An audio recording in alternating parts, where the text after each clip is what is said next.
Hey, everybody, welcome to Driver's Edition with Beyond the Wheel. As you can see, well, if you're watching us live on video right now, you can see that we are joined by our wives, Sabrina and Julie. You girls can say hi. Hello.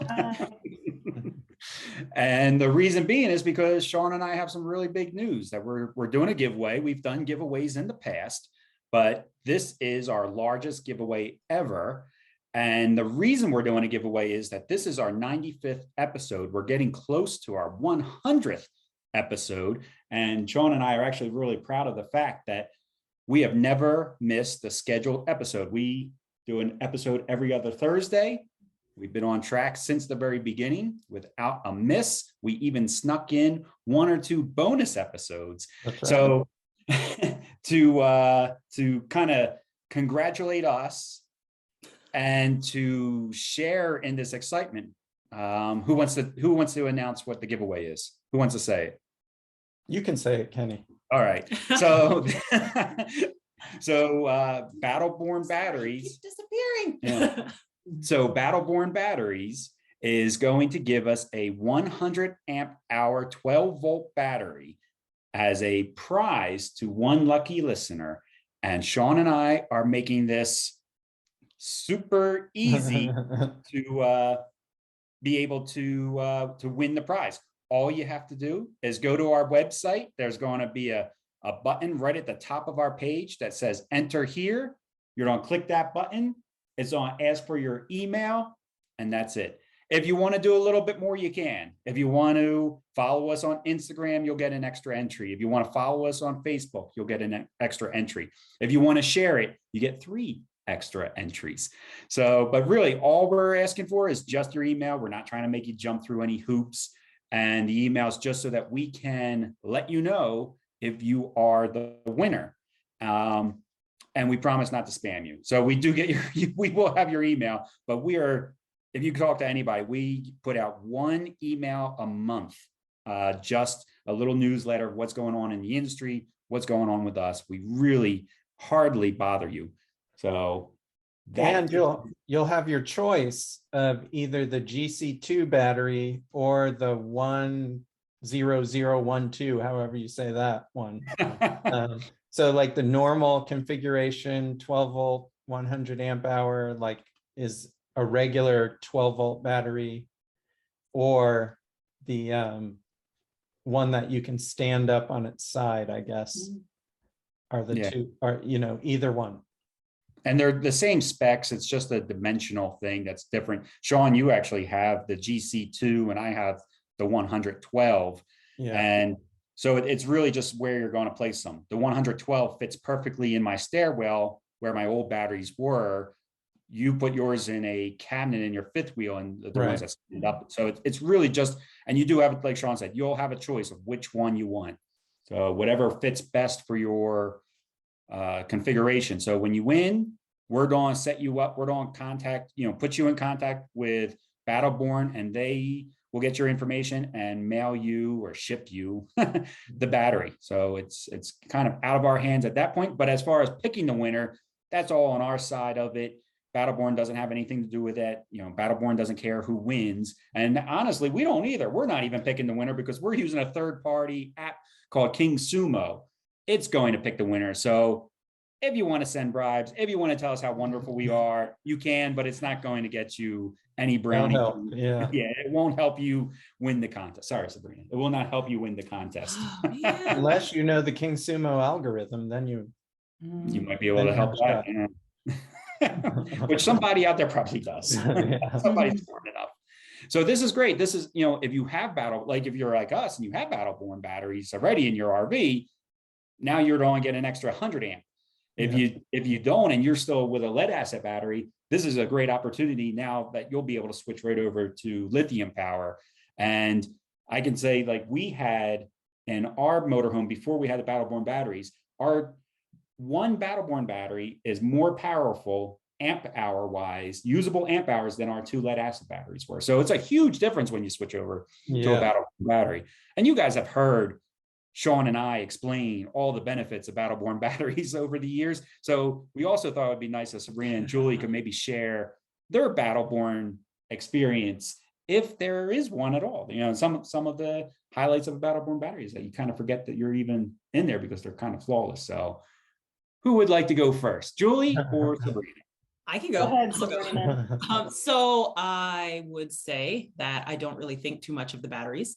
I didn't think too much of the batteries before, and I found out that you were actually doing things to the batteries every month that I didn't know were happening. And now you don't have to do those things.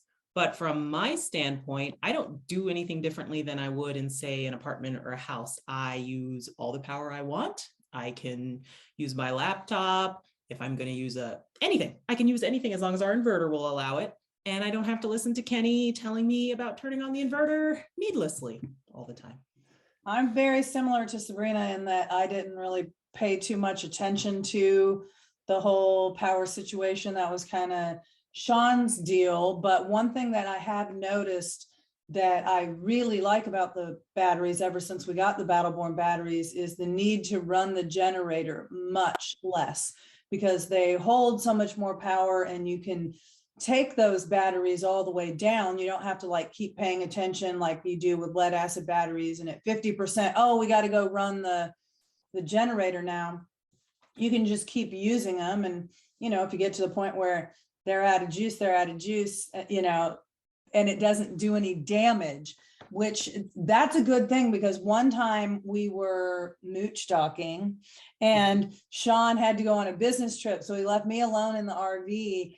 And I thought I knew how to use the app where I was paying attention to the charge of the battery, but clearly I didn't, because I completely ran them all the way out. But I didn't have to worry about those batteries being destroyed, because with Battleborn batteries, there is no degradation of them for discharging them all the way. So that was one thing that I really liked, is that you really don't have to pay attention to them. And also you don't have to run your generator that long or that often, because when you're out boondocking, you really just don't want to hear it all the time. Yeah, definitely.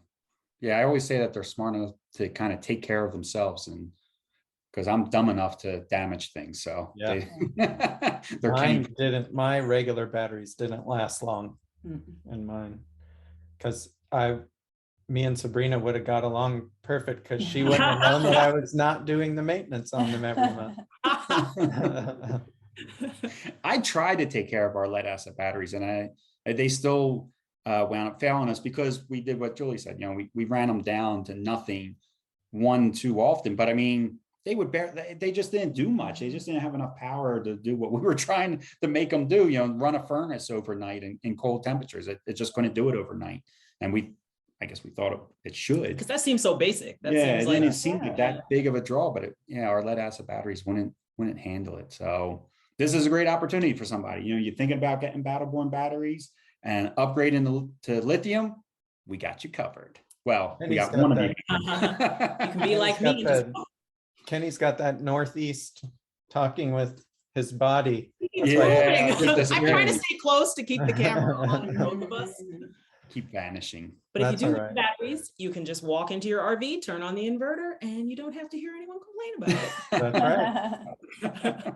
That's right. In fact, yesterday I was running my AC testing, running my AC not plugged in at all, just off the batteries and the inverter. So you have a more robust system than we have. We only have a 1,000 watt inverter. So that's our bottleneck in our system, is definitely the inverter. We got solar, we got the Battleborn batteries, but our inverters at 1,000 watts is definitely our bottleneck as far as what we can do, which is probably also why it's hard for us to kill our Battleborn batteries, because we're limited to a 1,000 watt inverter. There's only so much we can really do. But I think what they tell you, what Battleborn tells you is, a lot of people think about solar first, or other things. What you really need first is that reservoir to store the energy, which is the battery. Yep. And so this contest is perfect for someone who's trying to get into those lithium batteries for that bigger power storage. This is a great freebie. Yeah, it's really nice. Yeah. So if you want to enter, don't do it right now. Listen to the rest of the show, but go to our website, click enter here. It's only ask you for your email or your Facebook you can log in through Facebook and that'll count as well. I just found that out as I was testing it this morning to make sure it was working. So it's live right now. You can enter the contest right now after this show is over. Okay. Great. Yeah. So this month, Kenny, we were at our second, I say our second because Beyond the Wheel podcast, second live event of the year.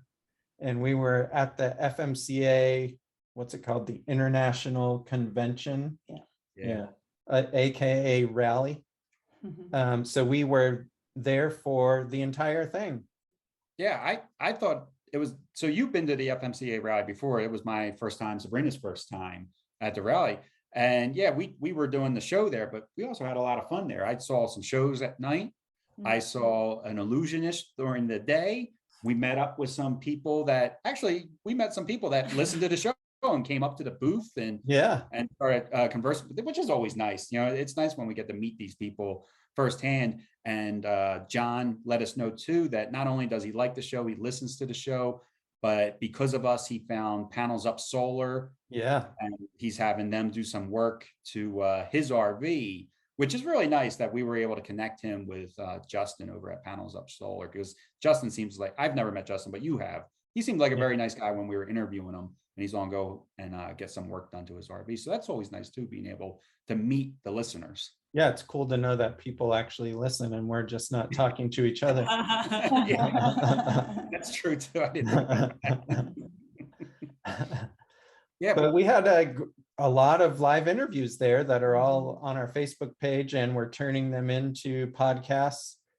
So after this episode, it'll be a string of podcasts from the interviews we did at the rally. And it was crowded there. Yeah, it was really a really good turnout. I thought it was a really good turnout too. That exhibit hall was pretty much packed every day. Yeah.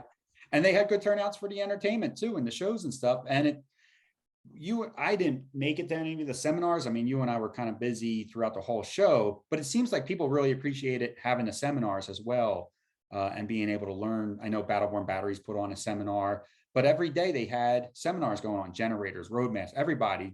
Fantasy RV Tours seemed to be a really popular one.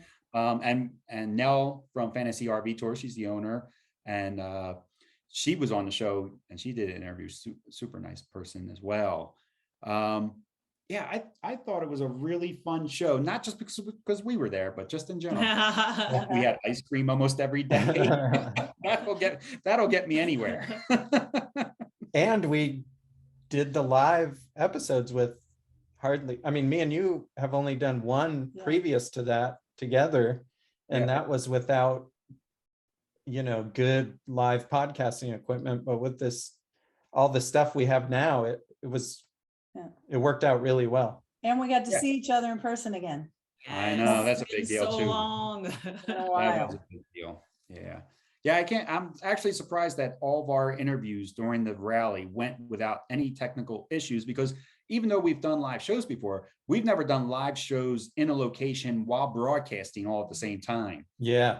For us to combine all those elements and not have one technical issue the whole time, everybody showed up on time, every guest. That was what I was most surprised about. I really didn't think everybody, because we had kind of a tight schedule, 9 a.m. to 9:30, 10-minute break, and then the next guest right at 9:40, and everybody was on time. I couldn't believe everybody was on time. Yeah. So who did we have? We had Chris Smith, the CEO of FMCA, the first day, along with Blue Ox. Yep, Blue Ox was Justin first day. from Blue Ox, I think it was. Yeah. And then the second day, Fantasy RV Tours, Nell, and Roadmaster. Yep.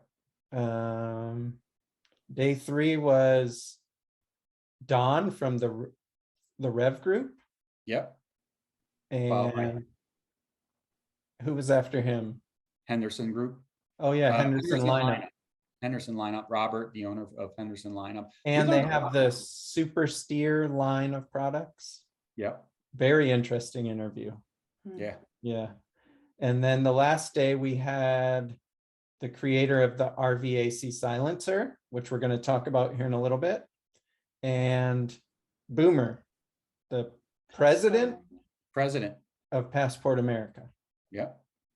Yeah, really great episodes every single day. So what we're doing is we're going to take those interviews that we had and we're going to make them into like special rally editions where they will be, day 1 of rally, day 2 of rally, day 3, and day 4 of rally. So you'll get to hear like almost what we experienced at the rally. Shawn's going to edit them up and clean them up a little bit, but you'll get to hear a little bit of the background noise going on of people walking by us and pointing and waving and stuff like that. But yeah, it was, I like that live experience. I like that we were able to sit down and chat with the person and see the person. Shawn had said when he did this in the Tampa show that you felt that it was an easier interview when you're actually sitting with the person rather than online with the person. I would agree. I thought it was very nice to have the 3 or 4 of us, whoever we were all conversing with, sitting right there with us. It was a really cool experience. And it sounds like we're going to do it again because FMCA was very happy with how everything turned out. And they've invited us to come back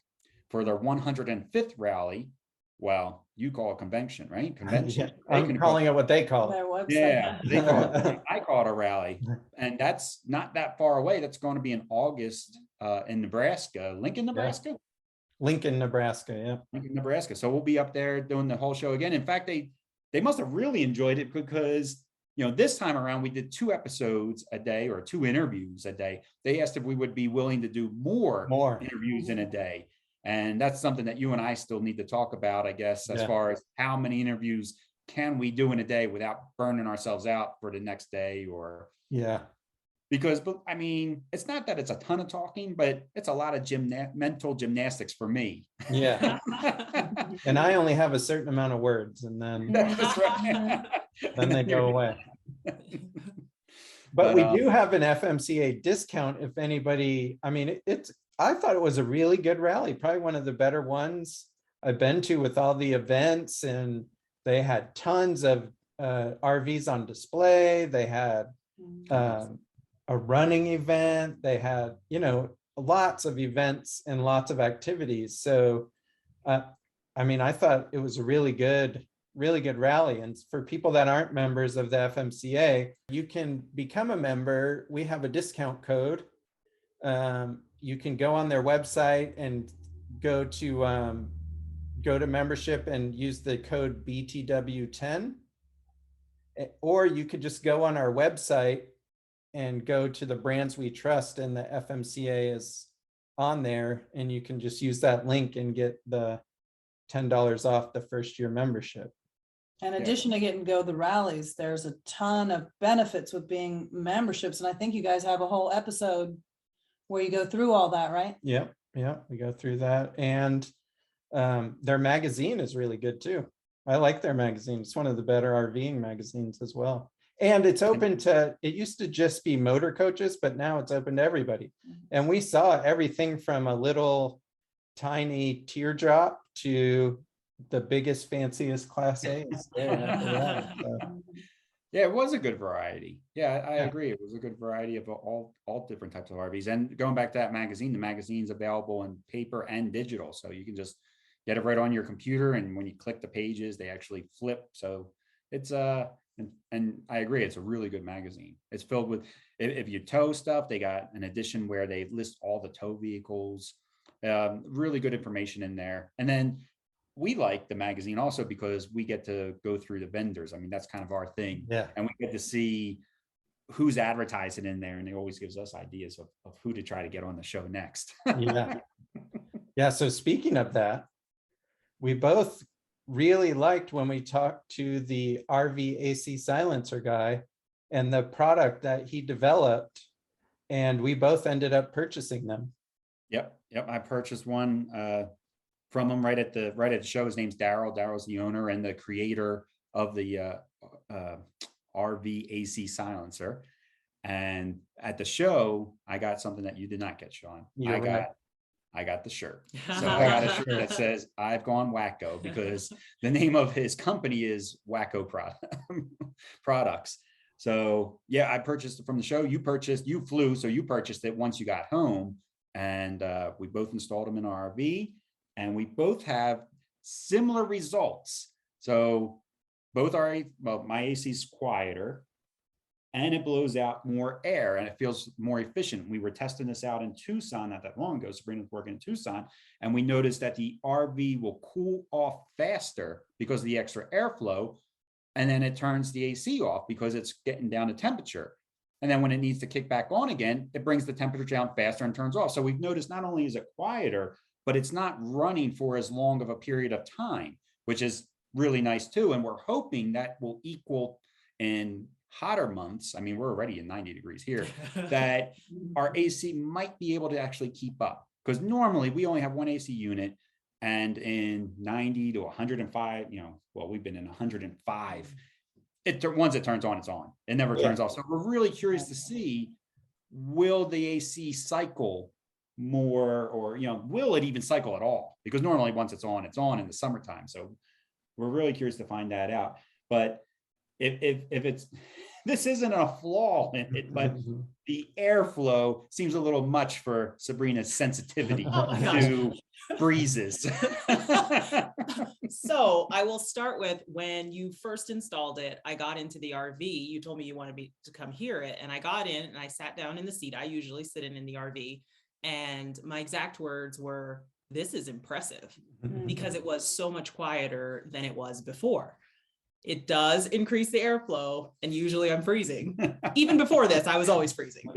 So it definitely noticeably increases the airflow too. For Kenny, that's wonderful. For me, I just turned the vents Yeah, away. Sabrina went to it as far as to say that the air is now shooting out of the vent, shooting out the vent, hitting our bedroom door, bouncing off the bedroom door, and hitting her. So dramatic. I will say the ordering experience online was pretty good, because I ordered it one day. I got an email the next day saying it had already shipped. Wow. And then it has the tracking, so I could track it. And they sent me an email when it was delivered as well, so I knew when it was out on the doorstep. And then the install, well, you did the video, Kenny, and I'll post it on this Facebook page so everybody can see it. But you made a video about the installation. There's no extra drilling. It's just, nice. It uses the existing holes, and it took about 20 minutes. And probably 5 minutes of that was just resting my shoulders. That was the same for me too. Yeah, just because you're holding it above your head for so long. And I actually measured the decibel difference between in our RV, and without the silencer on it, it was bouncing between 59 and 60 decibels. And then once I put it on, it went down to 54. So it was a considerable difference. But I agree with you, the airflow is so much better. I think it's gonna definitely cool off the RV a lot better, faster, I guess. When we were talking to Darrell and he had talked about the increased airflow, I feel like he downplayed that part a little bit. I felt like the extra airflow is almost more impressive than how much, like, it's kind of odd to think that the air is coming out stronger and faster and harder, but yet the whole system is now quieter. So I think it's a pretty cool thing that it got quieter, even though it's putting out more air. You would think more air flow would increase the sound, but it doesn't. Yeah, it's getting quieter while putting out more air. So for you guys, especially too, now I'm curious, Shawn, because you do have that more robust system and you're able to run your AC off of your batteries. I wonder if you'll notice that you can run your AC unit a little longer because it's not cycling as often, maybe. Yeah, I'll have to play with it. Well, the other thing I like about the increased airflow is it's not just in the main front room where the AC unit is, but ours is ducted into our bedroom vents, but we also have a second air conditioner. And before, without the RV AC silencer, it wasn't very much airflow that came through those. So if we were in a very warm location, we would have to run that back AC. And I didn't like it because that AC doesn't really go on and off. It's just either on or off. And so when it's on, you can't really sleep because it's just dumping on you all night long. And first thing Shawn showed me when he set it up, he's like, come into the bedroom and just sit on the bed and you could really feel the air coming from the vents, from the main AC and the vents that are just in the bedroom. So I really like that because now we don't have to deal with that second AC that was just inconvenient and not comfortable. Yeah. Yeah, it's funny when these ideas, when we interview these people and these products, and it's always the products that are simple that seem to work the best. This has no moving parts in it. Like Shawn said, there was nothing to drill. It was an exact fit type of thing.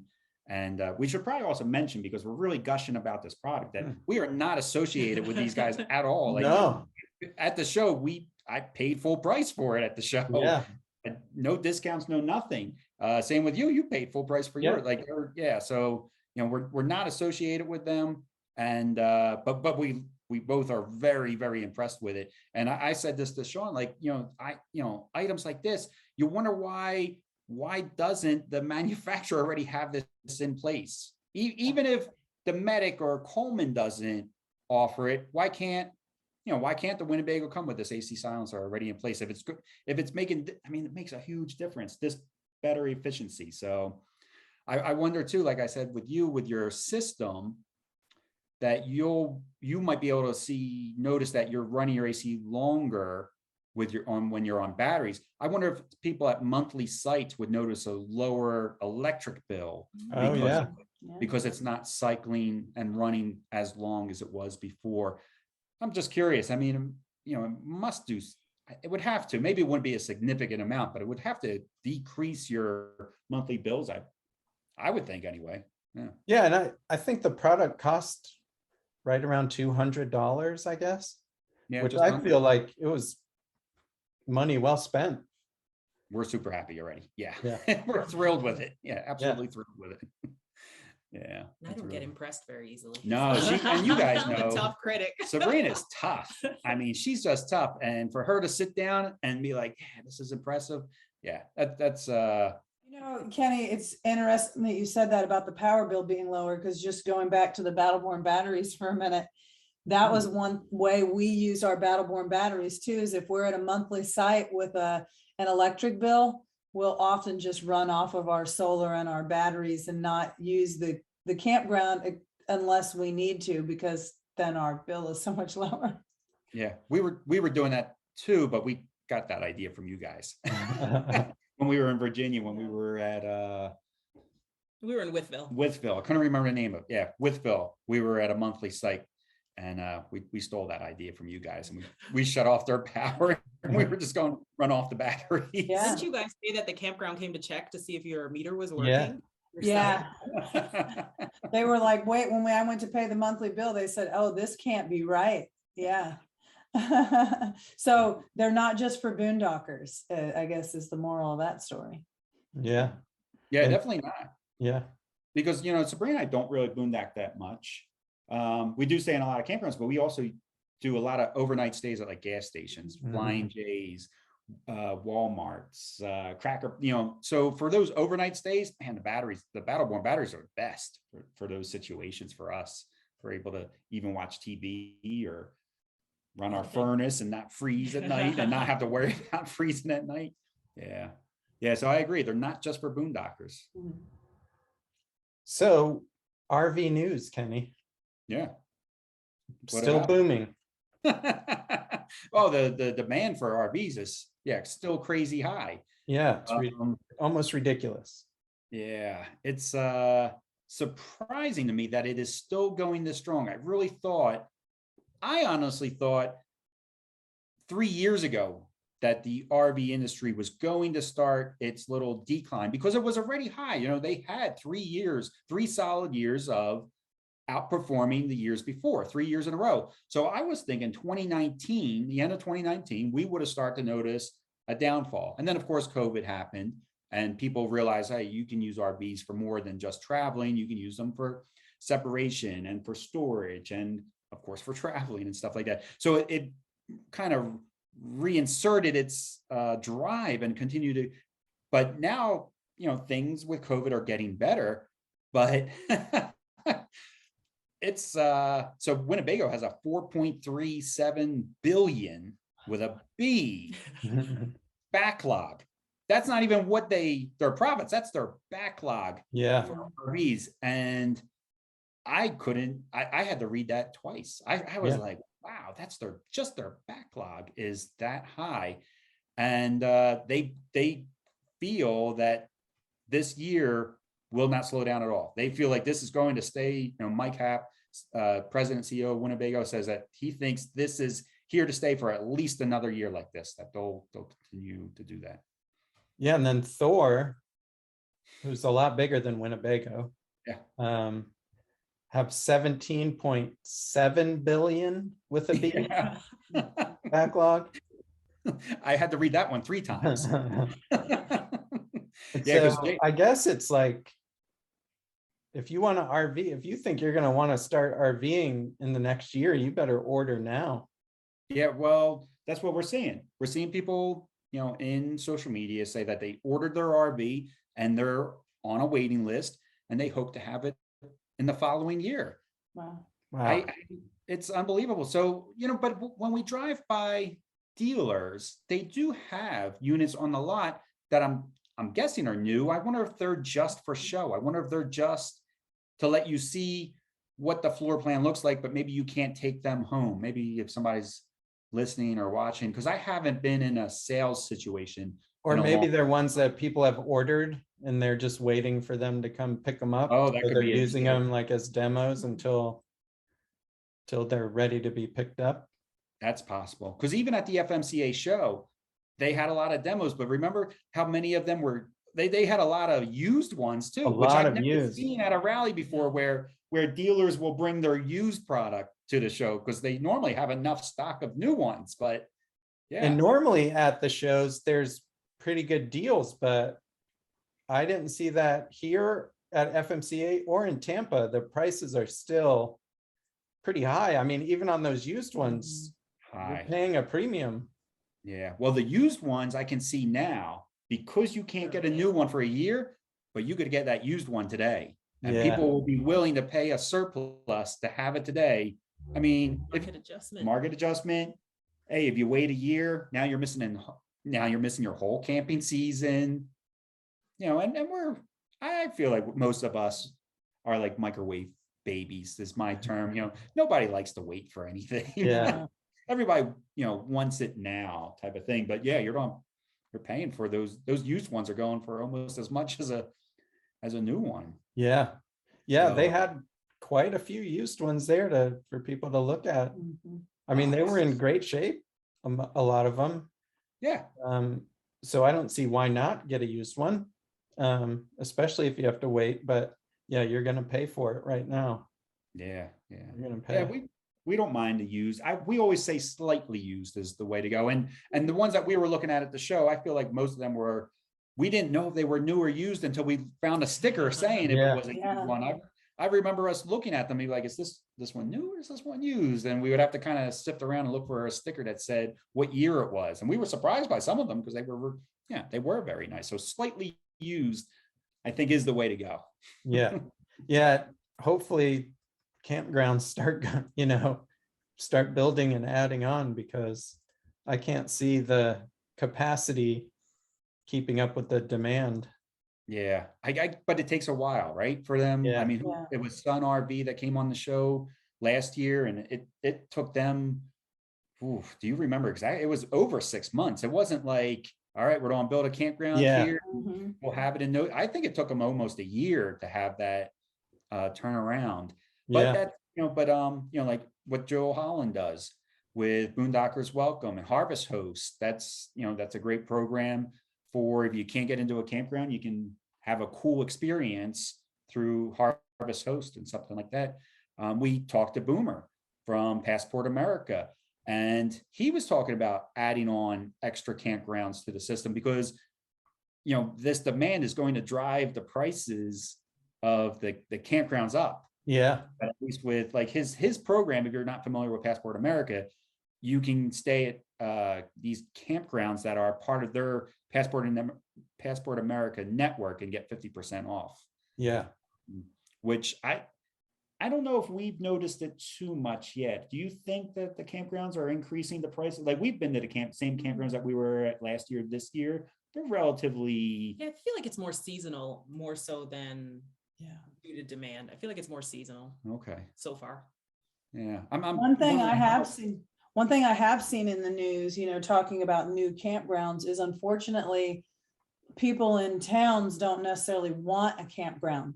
So a couple different times now, I've read articles where zoning, local residents are showing up when someone's thinking about purchasing some land and building a campground there.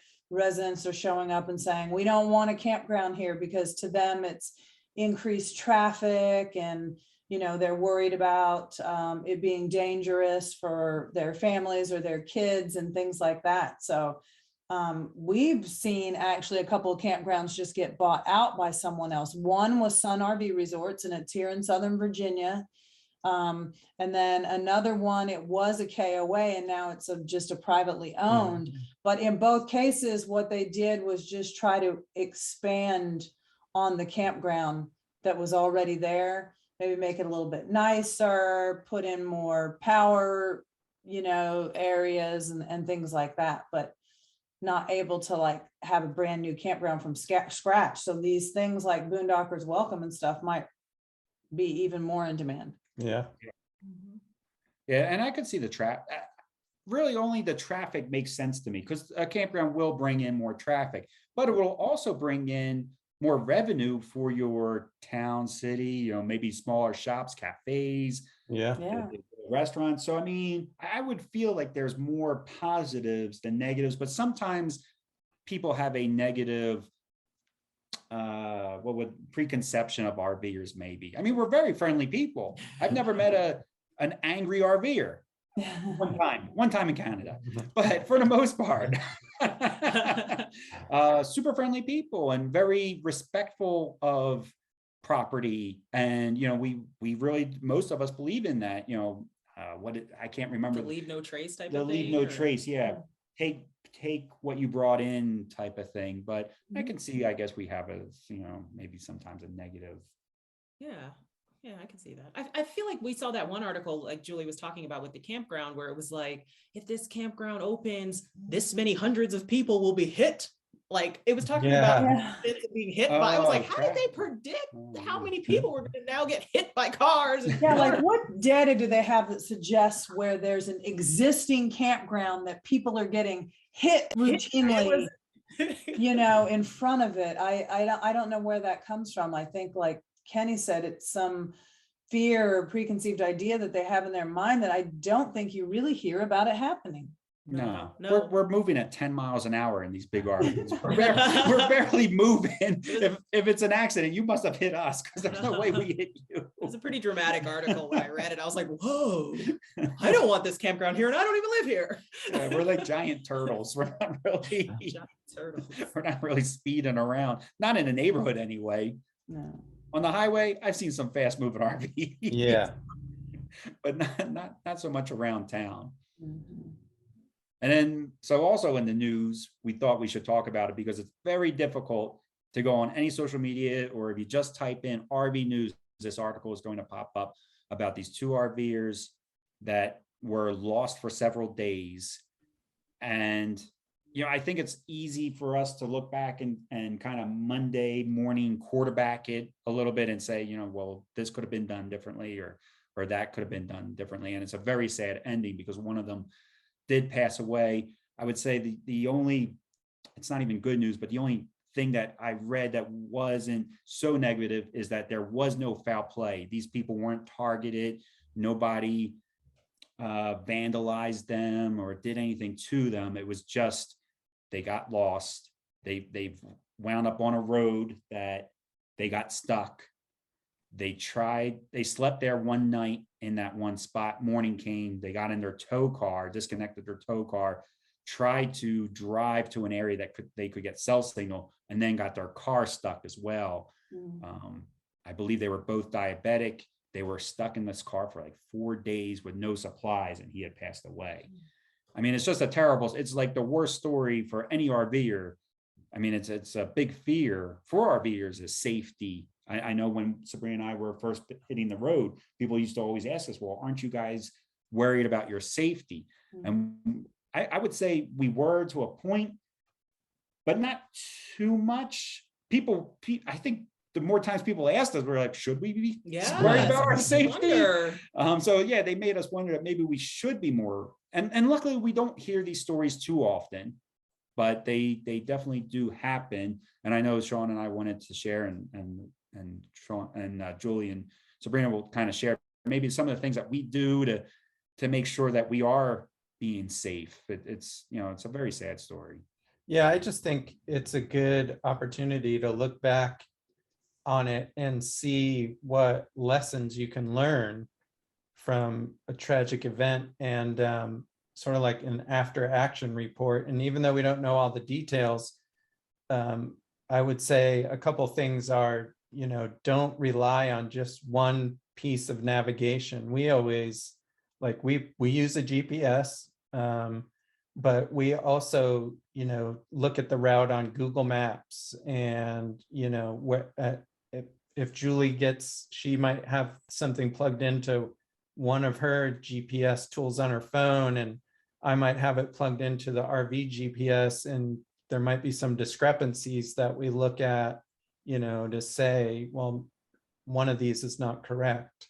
So which one should we use? And then just one thing that I got for Julie, because she's outside of cell signal a lot, and we'll take it in our RV with us as well, is like a little Garmin Inreach device. And it's very small, but it's connected via satellite.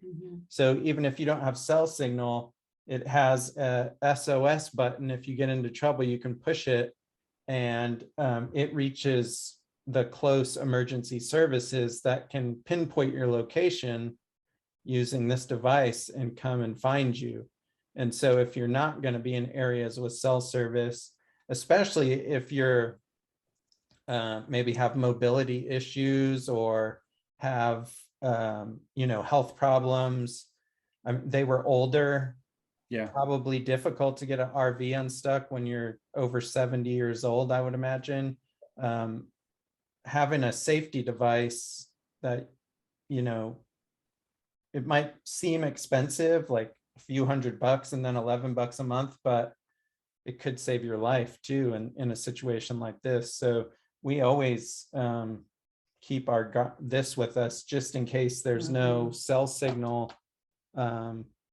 We still have a means of communicating, and you can even text people from there, and it'll go through just from the satellites. And then I guess the other thing is, always let somebody know where you're at. Like, maybe it'd be easier to find you if they had a location, like every day, if you just checked in every day. Okay, I'm here, I'm in whatever town getting gas, and I'm heading south. We always check in with at least one of our family members, usually a couple, on a daily basis. Yeah, we usually do it at night. We usually check in with a few family members, a few friends, for every location we stop at each night. We'll be like, all right, we made it here. This is where we are for tonight. And then tomorrow morning, we're getting back on the road towards our destination, wherever that may be. We also use, like you guys said, the GPS and the phone and Google stuff. And Sabrina's really good about using like the satellite views to see what terrain we might be going through or arriving at. And even if it's just to check like a parking lot to see if they have enough space to make sure when we do arrive that the parking lot is large enough that we're not going to run into an issue. Just something simple like that. Definitely agree with the keeping up. So you said with that device with the SOS, Shawn, you can text. It has a keyboard on it. That little device. It connects through your phone too, so you can Bluetooth with your phone. Okay. Text and send it through the Inreach device, though. And you can also pre-program messages into the device so that you can just automatically send them. Or like Shawn said, if you do the SOS, it just automatically goes to someone, or use your phone. So there's a lot of different options. And I mean, we've tested it out because I've been, separate from him, like out on a trail, where I don't have any cell signal. My phone says no service, but I have the app and I have this device on. And on my phone, because it's got the bigger screen, this does have a screen, but in order to do letters on here, it's kind of like, you know, like Netflix with your remote where you have to scroll through all the letters. So I just pull up my phone app and I text him and I hit send on my phone that says no service, but it's sending Oh, through the device still. So it's really handy. It does have a monthly fee to have those text messages, like $12 a month. But to us, that $12 a month is worth it, like insurance wise, right?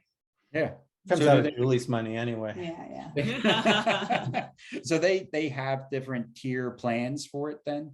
Yeah, Yeah. there's different tier plans. Like my plan is just for like 10 text messages a month, Okay. you know? So yeah, there's different ones. You could obviously go unlimited and you could probably go less.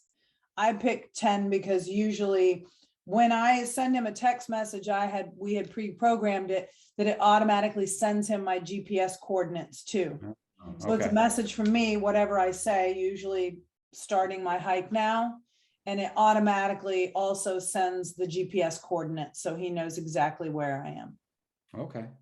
Nice.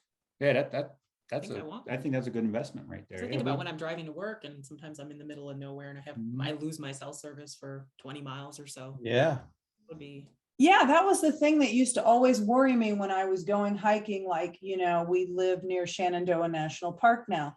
And I would go hiking up there. Well, almost immediately upon entering the park, I have no cell signal. And I wasn't even thinking about getting lost on the trail and needing this initially. The reason why I wanted it is, what if I get a flat tire? I can't call Good Sam or AAA. I can't call anyone because I have no cell signal. And now I can. Now I can text Shawn and say, here's where I'm at. Can you please send, either come to my rescue or send, you know, AAA or something. Yeah. Mm. And then as far as like tools and stuff like that, I carry probably more tools than I probably need, but I also feel like I try to be prepared. You know, you're limited in space with an RV. You can only, but I mean, I have a shovel to dig out tires and we got power drills and guns and all that, you know, guns and stuff like that. So, but I would say with like your carrying tools, you have to have the skills to use them because yeah. I could have all these tools in the RV. And Yeah. even if I have the tools, I'm going to stare at them. Well, this is where you come in hand, you know, and play. So you have all your medical equipment that I have no idea how to use, but she's got the stuff for us to perform CPR. She's got oxygen sensors. I'm diabetic, so it's a big deal for, you know, she can take care of me if I'm having some type of issue, which is not that uncommon for me. You know, I get lightheaded sometimes, or I feel dizzy, or, you know, my blood sugars get a little wonky. But you know, there's been times you've hooked me up to blood pressure. I got the thing on my finger. You know, she's checking. Yeah, I'm almost like in a little hospital bed. Oh my gosh. But you could see, Kenny, how you start feeling when your blood sugar gets out of whack. Imagine if you were lost. Yeah, And in that situation, it could go downhill really fast. really Yeah, fast. that's true. Really Yeah. fast. I will So- say I probably have a weird diabetic issue where my sugars don't usually spike too high. My sugars are always low, and I need something to get my blood sugar back up, where I think most diabetics are the opposite. They're trying to, you would know better, but I feel like my blood sugar is dropping on me all the time, especially since I've been working out and losing weight, but Your medication seems a little over effective. it seems a little too sometimes. strong. So I'll bring granola bars or something with me whenever, even when we're just going out, just short trips, I'll bring stuff in my purse just because I know he's going to all of a sudden start getting shaky and feel weird and get really strange. So you have your own set of tools Okay, that you're okay. comfortable with and that All you right. know how to use. But I would say that's, you know, don't just go out and buy, like even your SAT device. You have to know how to use it. Mhm. Yeah. You can't buy it and have it in the RV and not know what to do with it.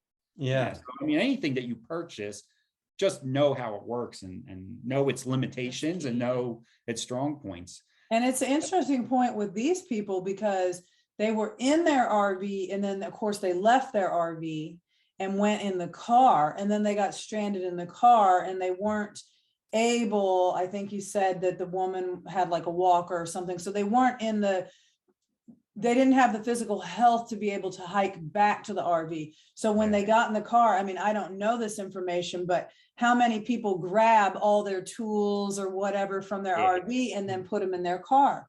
So, I mean, that's another thing to think about too, is just to like, maybe just always be aware of, you know, what's the worst that could happen, and am I prepared for it? And everyone, it's going to be different because everyone has different skill sets. Not everyone has the medical training or equipment that Sabrina has, or the mechanical expertise that you have. This couple had health problems and also mobility problems. So that is something that you need to consider when you're deciding where you're going to go, how you're going to travel. A lot of people don't want to travel the highways, but if you're having those types of limitations, it might be more prudent to only travel on highways. And it's just kind of like information that you need to consider regardless. And then if your GPS does something funky and takes you down a dirt road, don't just go. Ask yourself, this doesn't seem quite right.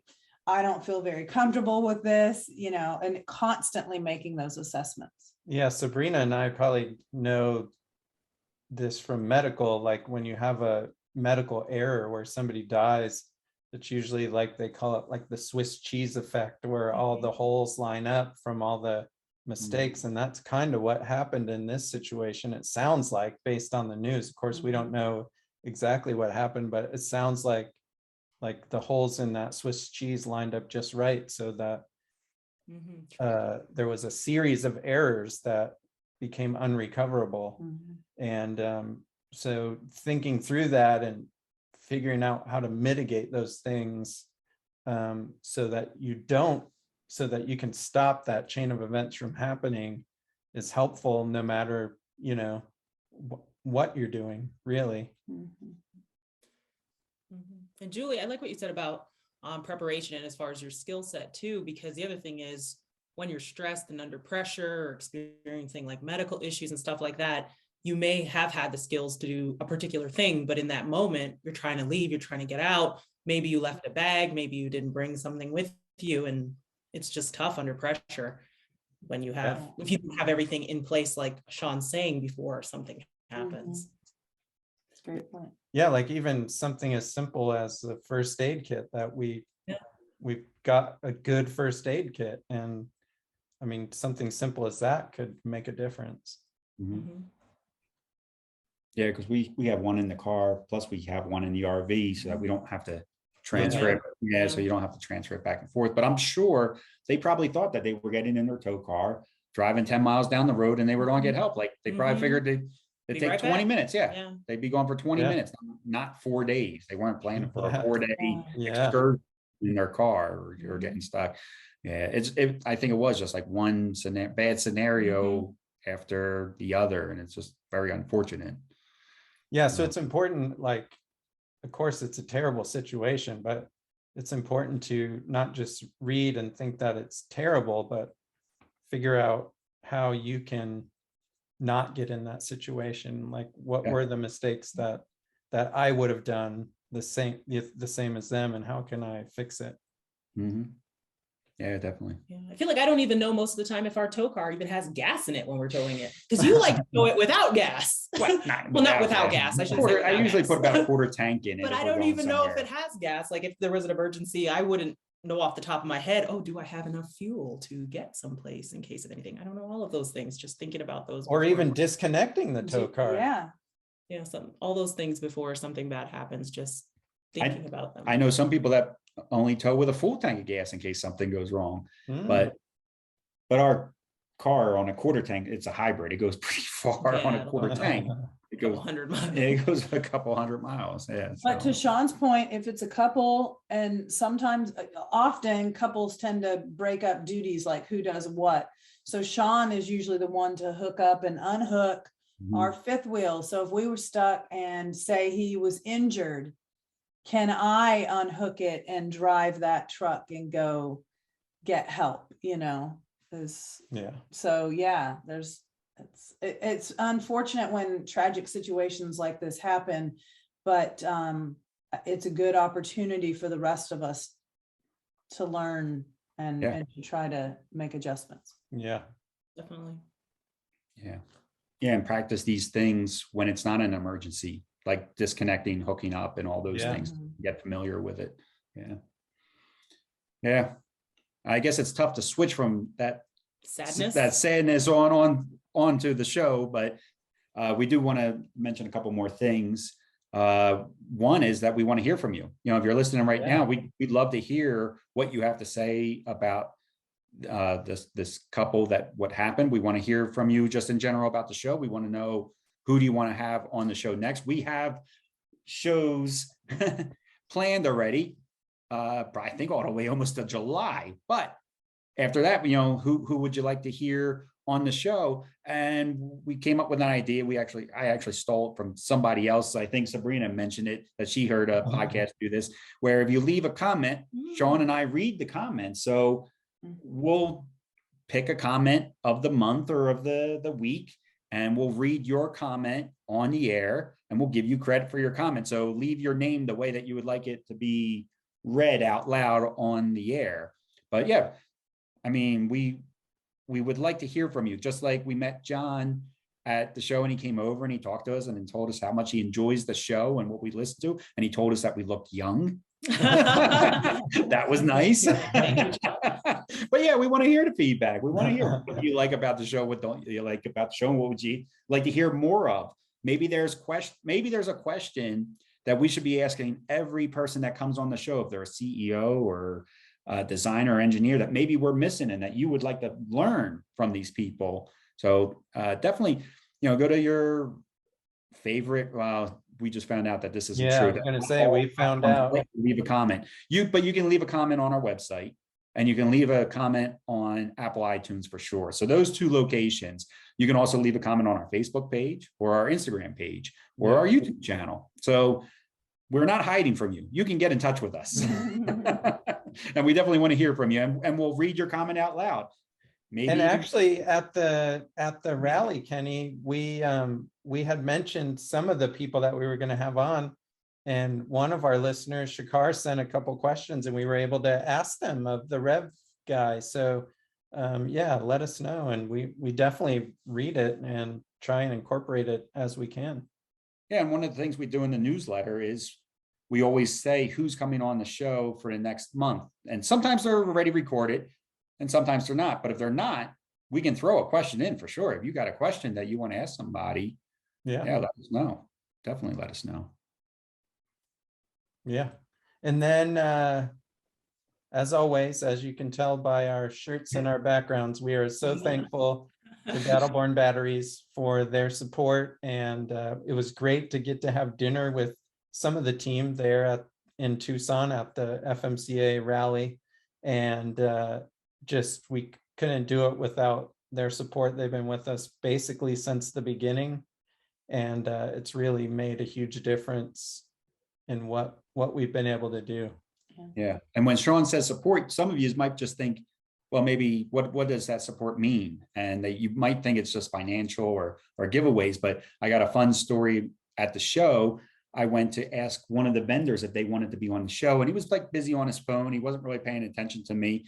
And I said, we only interview people in the RV industry, and he's still kind of just messing on his phone. And I said, we're sponsored by Battleborn Batteries. And he dropped his phone and slid it to the side. He said, what did you say about Battleborn Batteries? And I said, we're sponsored by him. He's like, really? And what's your show about? So I won't say who it was, but they're coming on the show. They're going to be a guest on the show. And that was because of Battleborn Batteries. I feel like sometimes, it gives us a little bit of extra credibility that they're sponsoring us. They're a big name in the RV industry. They're well respected in the RV industry as having a great product and service. So yeah, it's more than them just financially supporting us. Just having their name behind us sometimes is support in its own.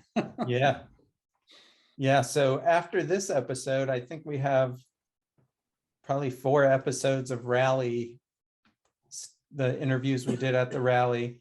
And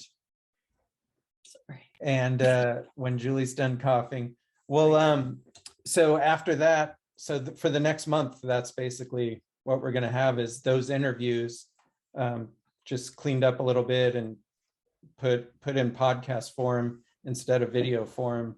And it should be interesting to everybody. I know I've been enjoying re-listening to them, because, you know, when we're interviewing, we don't always hear everything that we want to hear during that episode. And going back and listening to them, I'm actually learning a lot that I missed. Yeah, I think Julie might need Sabrina's help. Yeah. Aspirating over there. She took a I'm sip about of to push her the drink. SOS on this. She left it behind. And so after those 4 episodes, then we're going to have Shawn Nichols from Battleborn Batteries come on the show. He's the owner. And what is his role? What is he other than owner? He is what? Is he CEO? No, Dennis is CEO. Dennis CEO. Shawn is Wade is COO. I don't know what Shawn is I anymore. don't know either. Well, he's the owner. He's the owner of Battleborn Batteries. That's good enough. But he's going to come on and talk about marketing. But that will also be the time that we're announcing the winner. So of the 100 amp hour Battleborn battery. So the prize, the giveaway is going to run for 8 weeks. We figured this gives plenty of time to get the word out. Everybody will get an opportunity to enter for it. And then if you want, tell your friends, and you'll get 3 extra entries, but then you're also competing against them for that entry. So it's really up to you what you want to do. So I think that's it, Kenny.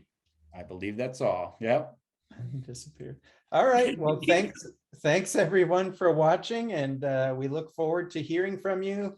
And if you do reach out to us, don't be surprised if your comment gets read on an episode.